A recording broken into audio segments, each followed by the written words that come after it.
Globalization has become a religion. The reason I say that is because as someone who follows the stock market and individual stocks, I know that the profits have been great for the big international companies. Why is it? Because they've outsourced our jobs to the other countries.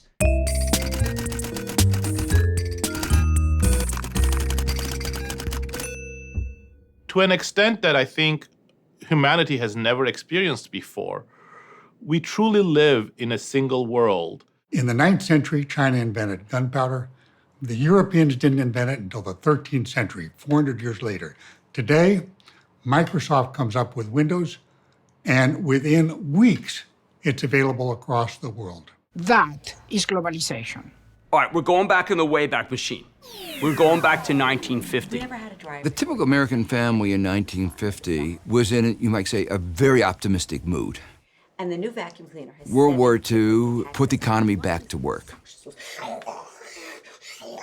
We were in an extraordinary position of having abundant manufacturing capabilities, great technology, an educated workforce, and the rest of the world needing to rebuild. American family consume goods and services that were overwhelmingly produced in the United States. The latest model. Nice. Is that something? Let's have a picture right there, Jen. You had cars that were made in America. An alarm clock.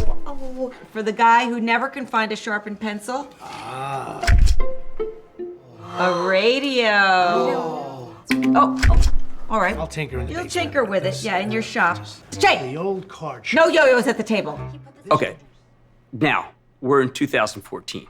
What happens? A very large proportion of what you see in your home is not produced in the United States. Oh, look at this. This is from, this is from Switzerland. Any automobile is made with parts that come from a number of nations around the world. I don't know exactly what country these Rockports are being made in right now, but I know that we make almost no shoes in this country other than New Balance, and they don't fit me. Most of the toys that you see around you would be produced in China, Vietnam, Malaysia. There is a piece that comes from Mexico, another piece that comes from South Korea. These Band-Aids are made in Jersey, Johnson & Johnson. Take the iPhone or the iPad that have become sort of symbols of our modern technology. The iPhone, that's a American technology, but it's actually assembled in China. No texting at the table, all right? I'm tagging photographs. And some of its components have been produced in Taiwan and Japan. Okay. I'm not pregnant. There's no question that the material standards of living in the United States in 2014 are much higher on average, in fact, for most families, than they were 60 years ago. However, I think the sense of economic insecurity would actually be greater. But it's not so bad, you know, we're not losing the house. Your dad has a job interview, right? We've seen the gap between educated and less educated workers widen. Jimmy, what are you grateful for? Grateful that I passed math. Yeah, what'd you get? D+. You're not gonna get into even community college with a D+. You're not gonna get a job, you're gonna end up like your father. Globalization has had enormous benefits. Hundreds of millions of people in emerging markets like China have moved out of poverty. But the benefits have been arguably somewhat less in wealthy countries, and the costs have been experienced more acutely. There is inequality and there is globalization, but one doesn't lead to the other.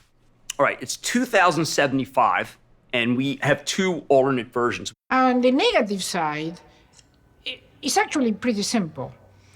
The international trade keeps growing, leading to more and more overconsumption of natural resources, clean air, water, food, all of which are now in crisis. International climate change presents a global political challenge on a scale that we've never seen. Globalization means giving them our jobs, and we take their pollution, and if that goes unabated. I'm nostalgic for sushi. Can't eat fish anymore. A more positive scenario would be one where we make technological breakthroughs that allow us to reduce our carbon footprint even as energy consumption continues to rise globally. I'm just so happy that you guys finally got me a disposable uterus. But we had no choice, darling. It's possible that if we talked about appliances, we would see many more things that looked like domestic robots. I got you Becky the robot. It's a rental, but you have her for a week. I'm gonna have her clean the garage and build the new waterfall. Globalization will continue, and we can shape it so that we can use it as a positive force, positive connection between nations. That type of integration also reduces the probability of war and conflict because, you don't want to go to war with the countries that produce all your stuff. I think a globalized economy is a fantastic idea. I think what you can't do is just let markets rip. When you go into international competition, you have to have possibilities of helping people adjust to international competition. We could have universal free health care for everybody for his whole life. We could have training for needed jobs post-high school free for up to 4 years. We need international agreements. We're not very good at those, but we need them desperately. We know what needs to be done. It's not that complicated. The real problem is our politics. Whenever you have the magnitude of economic inequality that we have in the United States, it's almost inevitable that it will get translated into political inequality, and particularly in a political system like that of the United States, where we allow money to talk so loudly.